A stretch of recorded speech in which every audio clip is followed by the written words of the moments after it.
घरे केही नथिबार सुजोग नहीं दुर्बृत्त बुलाइले कलाकना।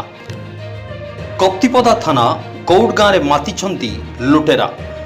ग्रामर प्रताप चंद्र साहू परिवार सहित निज झियो घर बांगालोर को 10 दिन हेब जाइछंती। प्रतिदिन तांको संपर्कीय ज्ञानरंजन साहू आसी घर उपरे नजर रखि थांती।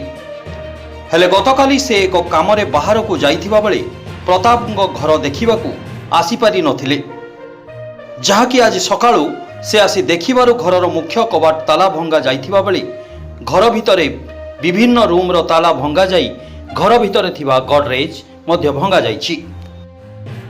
गडरेज भांगी दुर्बृत्त माने सुना अलंकार एवं नगद टंका लुटि नैथिबा जानिबाकू पाइथिले। एहा परे से घटना बाबदरे घर मालिक प्रताप को जणाइबा सहित कप्तिपदा पुलिस को खबर दैथिले। खबर पाई पुलिस घटनास्थल रे पहुंची तदंत आरंभ करछि। समुदाय केते सुना अलंकार और टंका लुट होइछि ताहा घर मालिक पहुंचीबा परे स्पष्ट हेबो बोली पुलिस कहिसंती।